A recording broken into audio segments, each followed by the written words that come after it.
Hello everyone, and welcome to another episode of the Daily Gwei Refuel, where I recap the latest news in the Ethereum ecosystem. I'm your host, Anthony Sassano, and today's the 5th of June, 2023.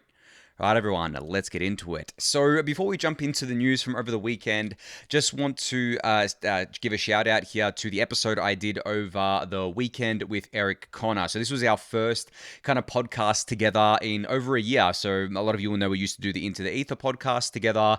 Well, now the format has basically, been kept the same, but we're going to be doing it via the Daily Gwei now. So we're thinking of doing this once every 2 weeks going forward. And if we miss episodes, we just miss episodes. But we really want to keep it going because if you've watched or listened to the episode I did with Eric that I put out on Saturday, you will know that he has a lot of great insights, and him and I just kind of really gel well together when we're talking about all things Ethereum, and he brings a fresh perspective. So I'm very excited to just do an episode with him every 2 weeks. Basically, there won't be an agenda. We'll just be discussing the, highlight from the previous 2 weeks and give our takes on it. Obviously, given that I talk about these sorts of things every day on the Refuel, my takes may be, I wouldn't say stale, but they'll be repetitive, right? But I'll try my best to make sure that I just basically run the episode where essentially I'm kind of getting Eric's thoughts on things and then replying to his thoughts rather than giving my own opinions, because I obviously have a lot of opinions that I give on the Refuel already,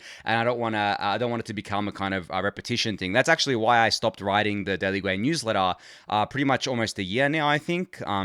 It was because I was repeating myself, and I kind of felt bad because I'd write something in the newsletter and then I'd cover it on the Refuel, and it would be very repetitive. In saying that, I do want to bring the newsletter back eventually as kind of maybe a once a week thing or once every or twice a week thing, where essentially I'd just write a longer form piece about something that was really interesting during that week, so that I can break down things more than I do on the Refuel. But anyway, you can go check out this episode I did with Eric. But as I said, we are planning to hopefully stick to a regular week. 2 weekly cadence here, so every fortnight.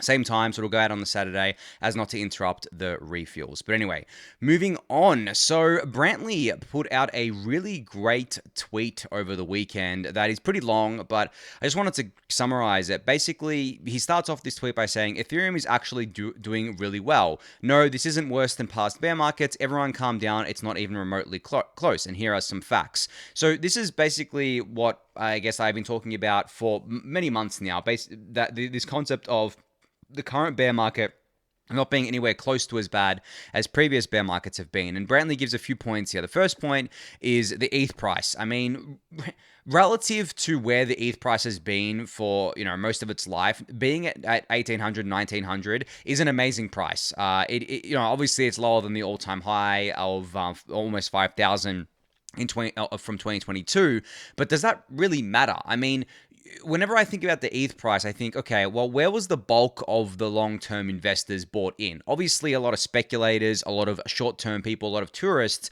would have bought in at, the 4,900 mark, or I guess $4,000 or even the high 3,000s. And sure, some long-term investors bought in there, but I think that if you kind of count yourself as a long-term investor and you're still buying ETH now and you're buying ETH when it was lower, your average price will probably be nowhere near to the all-time high. So that's how I think about it generally. But I also think that ETH hovering around this price that it's at right now is very healthy generally, and it's great. And then Brantley brings up Uniswap trading volumes and just decentralized exchanges in general, continuing to kill it, right? Continuing to do record volumes, not just on layer 1, but layer 2s.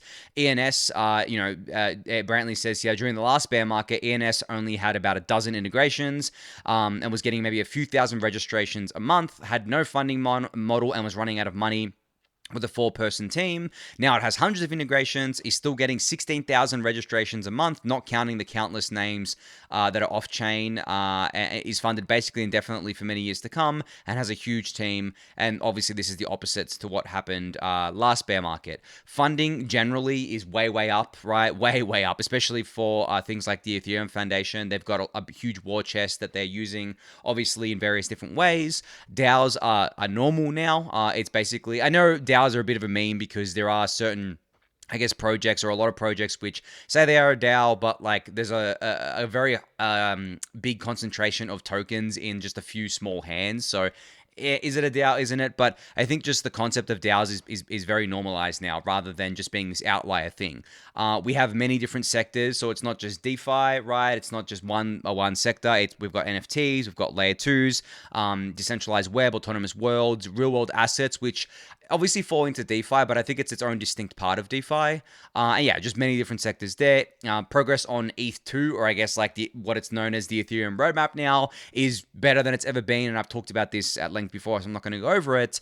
But yeah, you can go give this tweet a read for yourself. I'll link it in the YouTube description below, but it's just a great reminder about how far we've come and how this bear market is just strikingly different to the last one. And I'm actually going to talk a bit about this in the context of a potential layer 2 summer that I'm kind of seeing on the horizon. I'm going to talk about that at the end of this podcast, at the end of today's episode.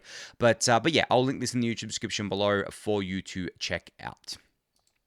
All right, so Honey Abu has an update to their validatorqueue.com website. So the queue wait time now takes into account fluctuations in churn, displays churn, active validators, staked ETH, and APR, historical charts for active validators, staked ETH plus percentage of supply staked, and 7-day rolling APR. So this site is quickly becoming a very, very comprehensive resource for keeping up to date with what's going on with the Ethereum Validator Queue and beyond. So you can see right now the Validator Queue is at about 92,615, so we're almost at 100k in the entry queue. Wait time is at 43 days, which is almost 44 days. Very, very, very crazy. And the exit queue has only one validator in it, apparently, which is just insane.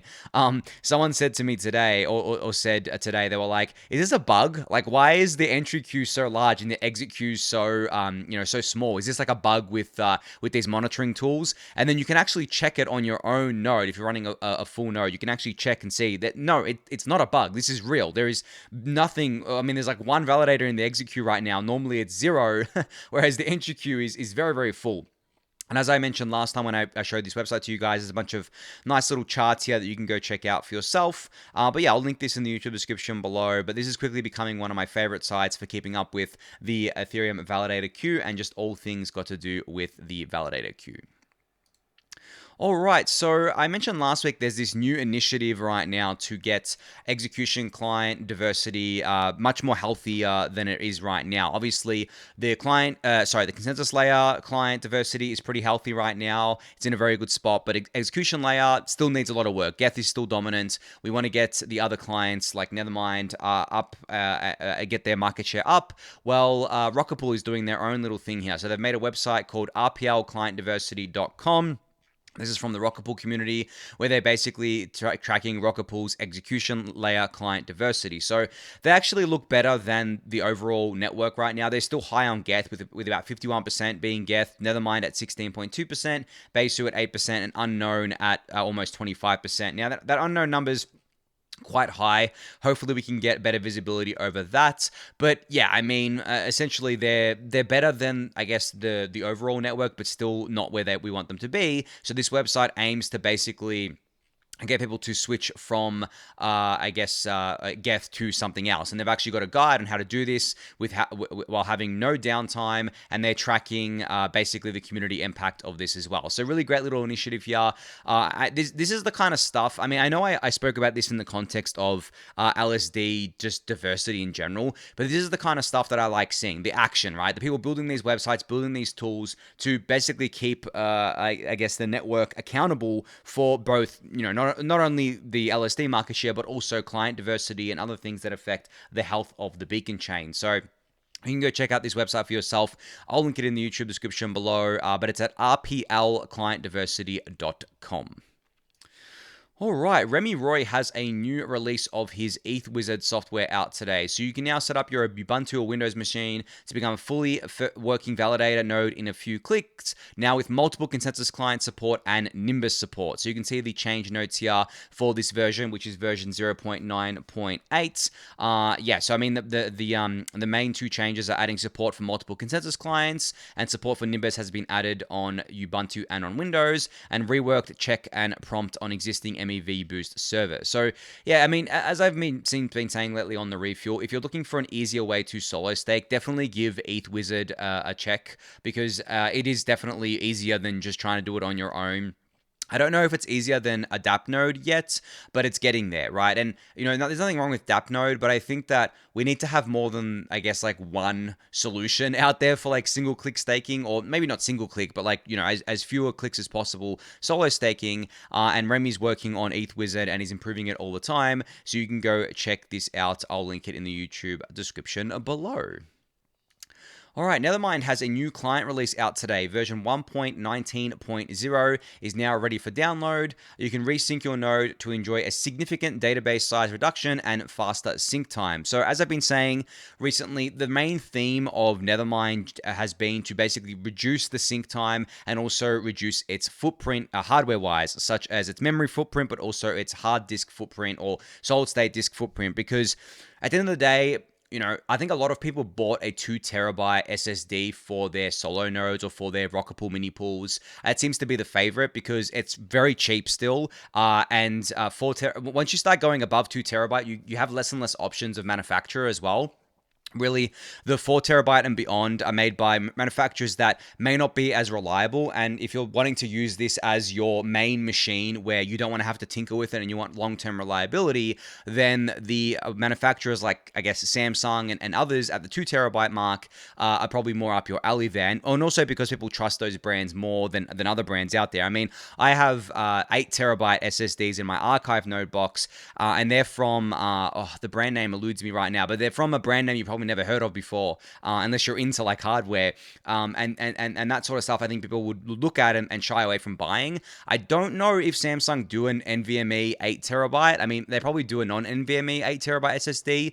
But yeah, those things are super expensive anyway. So you want to be able to do it on 2 terabytes or below, and usually obviously getting the database footprint size lower and lower is the way to do that, and keeping it as low as possible. And that's what Nethermind is doing here. And I also saw a tweet that I haven't got up here, but I saw a tweet from, I believe, someone who works at Nethermind, basically showcasing that they were able to do a very quick sync within like 4 hours on some very high-end hardware. And that's the thing with this stuff. Like the more optimizations you make, and the better the optimizations you make for any hardware, it just scales with the hardware. So you can have like a normal Raspberry Pi or a Rock 5B board, and you'll sync, I think, a Nethermind client. You should be able to sync it in under 24 hours, or you can juice the hell out of it and go like, and basically go as hard as you want, and you can sync it in like 4 hours or less. I think they're trying to get that down as much as possible, but just generally optimizing it for all for hardware, it just optimizes it for all hardware, which is what we want to see here. But yeah, you can update your client to version 1.19 if you run Nethermind, and if you're not running Nethermind, if you're still running Geth, consider running Nethermind, guys. Like there is nothing wrong with it. I mean, I've been running Nethermind for a while now. I've not had any issues, especially with the recent updates. I think I had an issue a little while ago where it would keep corrupting for some reason. I think it had to do with memory, but this was a long time ago now. This wasn't a recent thing. But recently I've had zero issues with it. It's chugging along just fine. It's running on my solo staking box just fine. And yeah, I mean, I'm running Geth as well on one of my other boxes, but I'm thinking of changing that over to Nethermind soon, because I obviously want to make sure that I'm not contributing to the bad client diversity there. But yeah, I'm a bit of an outlier where I run like three ELCL combos. I used to run 4, but I killed one of them because it was just saturating my bandwidth, like my upload bandwidth. It was just killing it. So I'm actually running my Rocket Pool mini pools in hybrid mode right now, where they're talking to my archive node box. So I'm not running an ELCL on my actual Rocket Pool hardware. I'm just running my validators on there and then talking to my archive node box. And I did that because, yeah, my upload was being saturated. But this is not a thing that normal people have to worry about. Most people aren't going to run multiple CL-EL combos. They're just going to run one. And if you are running one, consider running Nethermind as your EL client if you're not already. But yeah, I'll link this in the YouTube description for you to go check out. All right, so Justin Slaughter here, who works as the policy director at Paradigm, the VC fund, put out a tweet going over this new bill that was dropped. So this is the McHenry Thompson bill that dropped on market structure. So basically, It's a pretty large bill. Like it clocks in at 162 pages, meaning it's almost 20% of the size of the entire Dodd-Frank Act, which is obviously one of the biggest acts in financial regulatory history or legislative history here. But essentially, what this is, the TLDR. I mean, this thread is quite long, but I'll link it in the YouTube description below for you to check out. The TLDR is that they basically want to create a proper framework around crypto in the US. Now, obviously, we know that to date there hasn't actually been a proper framework. We've seen the SEC just being the SEC. We've seen other regulatory bodies vie for, I guess, control over the crypto ecosystem. Well, McHenry and Thompson here want to put a stop to this and basically put forward legislation that could potentially get passed. Obviously, a lot of bills just end up dying in the Senate because they get passed in the House and then die in the Senate, and then nothing happens from it. But this is a start. This is something that I think we should be paying attention to, because if this was, or something like this was to be legislated on, or I guess like past the Senate and actually be written into law in the US, it would go a very long way to helping provide a lot of much needed clarity in the US, and potentially stop, I guess, US based crypto companies from fleeing, because that's what's happening right now. You've seen it, guys. Like, US based crypto companies are fleeing. Coinbase, they're still in the US, but they're opening other exchanges in other parts of the world. We saw them open the derivatives exchange that's based somewhere else. Like, it's kind of crazy that the US is seeing this happen and not doing anything about it yet. I mean, this bill is one way to do something about it, but it's not like this is a bill that is being put forward by the Democrats as well as the Republicans. I believe this is just a Republican bill so far. The Democrats, at least the high-ranking ones, still seem very anti-crypto. They're running on that platform. I believe Elizabeth Warren recently said that crypto was fueling the fentanyl epidemic in the US. Like, they're just coming up with anything that they can to demonize crypto at this point. So I think that it really is up to the Republicans. And this is what I hate about just like, I mean, it's not exclusive to the US, but US is a perfect example. This is what I hate about two-party politics, is where, like, you have these two parties. One of them is, at least at the higher levels, is so against crypto that they're just making up bullshit to demonize it. And the other side is so for crypto that they're writing legislation. But then what ends up happening is that you end up becoming like a single-issue voter. Say you're someone who's like, obviously into crypto in the US, you have a job in crypto and you want this kind of things to pass, and you want a friendlier crypto regime. Well, then you're going to vote for Republicans, because the Democrats aren't giving you an option there.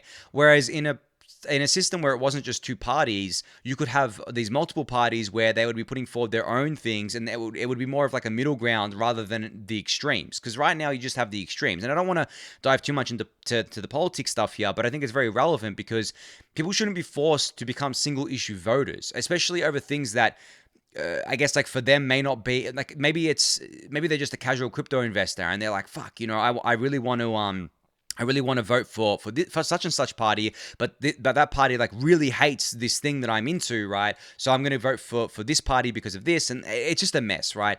There are a lot of moving parts to it, obviously, but I hate that these two-party systems where essentially it's like that South Park episode. I think it was like they had two choices, and it was like a turd sandwich and something else. I can't remember the other thing, but basically the point is that, like, you pick the lesser of two evils, and in that world you don't really get good I guess politics. You don't really get good governance. You just get divisive governance, and you end up with the worst of all worlds. But that's my little rant on politics there. But you can check out this summary of the bill from Justin. I'll link it in the YouTube description below.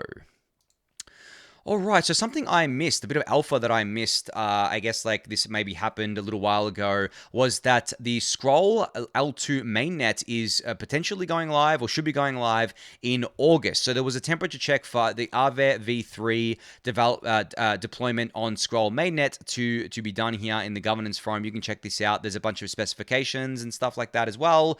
But yeah, in this thread, it seemed to leak the alpha that Scroll mainnet will be going live in August. So very cool to see Scroll's zkEVM going live so soon. I mean, obviously we have zk Sync Error live, we have Polygon zkEVM live, and there's more coming online all the time. But now that we have a date around Scroll, I guess people can start deploying apps there, start thinking about what they're going to be doing there, start getting, obviously, users have been, using the testnet, but users can start getting hyped about using the mainnet in August here. So yeah, I just wanted to drop that there for you guys, because I don't think think I had talked about it before. And thanks to Pseudo Theos for putting this on my radar as well. And you know, when it comes to these like zkEVMs, I remember saying to you guys that there's a lot of hype around them, but at the end of the day, they're not just going to go live and then all of a sudden everyone's going to use them. It takes time to build up ecosystems. And I've seen some people say that, oh, you know, look at Polygon zkEVM. There's not much activity there. But then look at zk Sync Error and there's heaps of activity there.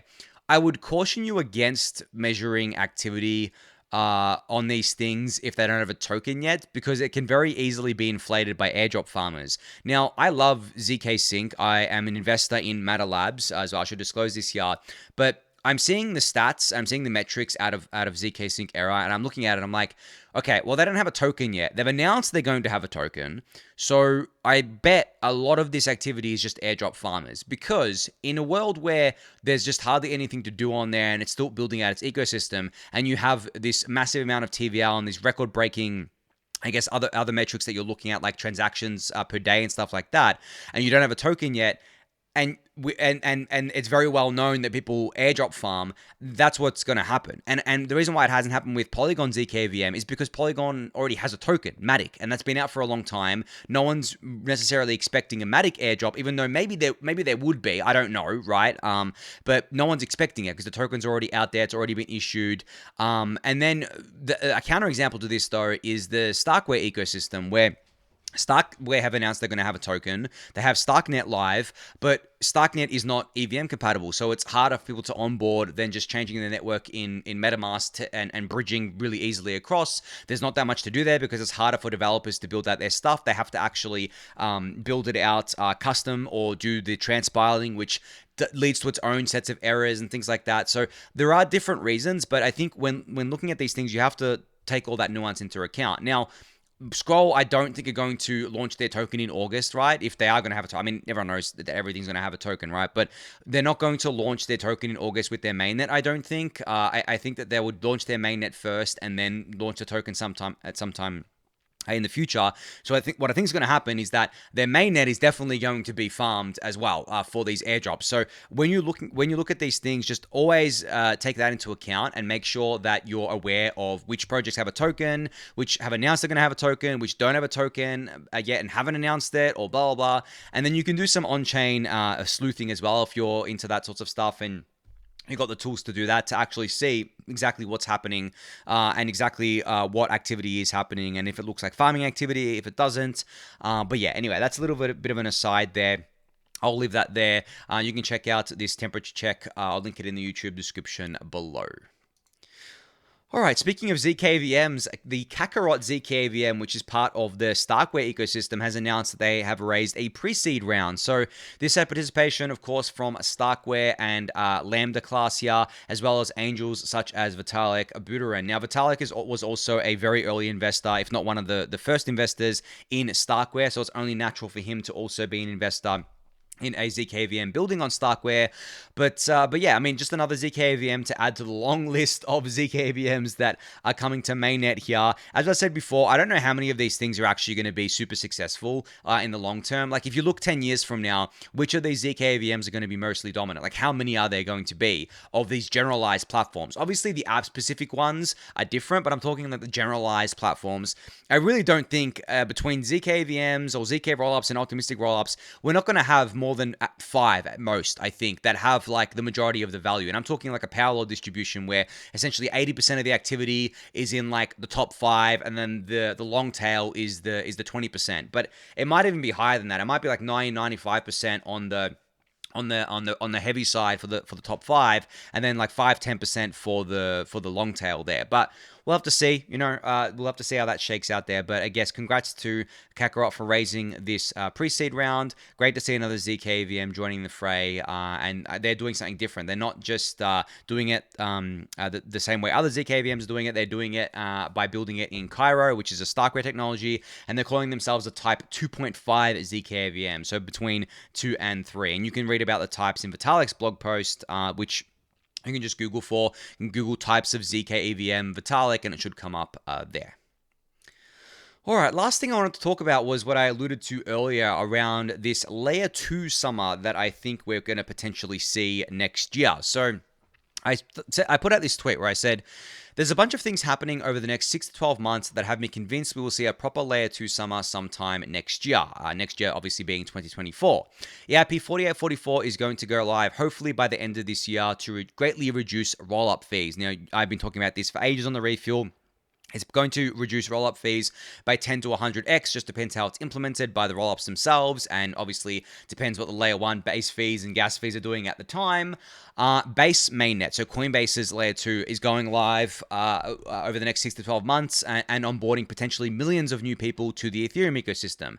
Now, the reason why I singled out Base here is because of that existing user base that Coinbase has. None of the other L2s or rollups really have an existing user base. You could argue that Polygon does because they have the Polygon POS chain and they can migrate people over there to their zkEVM, but it's nothing close to what Coinbase has. And not only does Coinbase have tens of millions of unique, relatively active users, and I use users lightly here because they're just holding crypto on the exchange.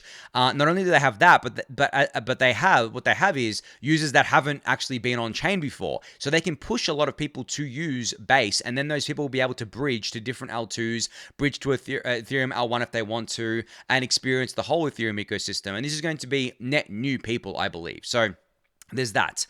General improvements to rollups for both users and devs. We all know that the improvements are being made all the time. Obviously, Arbitrum had their Nitro upgrade go live. Optimism is having Bedrock go live very soon, actually. I mean, I think it's like in the next few days. I can't remember the exact date. But yeah, Bedrock's going live. And just generally, L2s are always improving.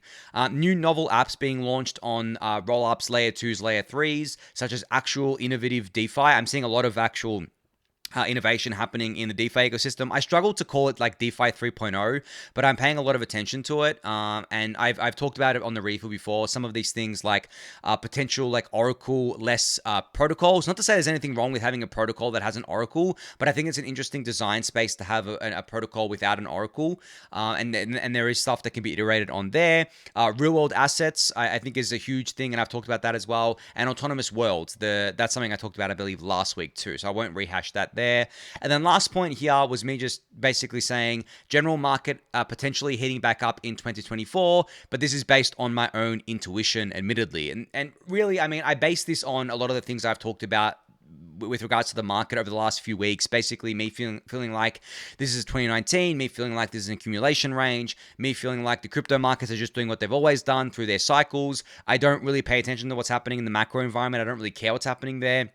I mean, I've been hearing about a coming recession for a long time now. If it happens, it happens. If it doesn't, it doesn't. I really don't care at the end of the day. The inflation stuff, like no one cares anymore. I mean, it's all old news. And I think crypto is literally doing exactly what it's been doing throughout its whole life. It's not always going to be like that, but I still think it's young enough and early enough for it to continue just playing out its same cycle. So for me, I feel like 2024 is going to be a good year for the general markets. And then I finished off the tweet by saying, just like the foundations of DeFi summer in 2020 were built during the 2018-2019 bear market, so too are the foundations for a potential layer 2 summer in 2024 being built in the 2022/2023 bear market. And I truly believe this. It really does feel like when we were building the foundations out in 2019 for DeFi, no one was paying attention. No one really cared. It was just the hardcore people paying attention and caring, and people were fudding it, saying it would never work, right? It was fundamentally broken. No one's going to use this over centralized alternatives. And then it happened. DeFi summer happened, and DeFi is huge now.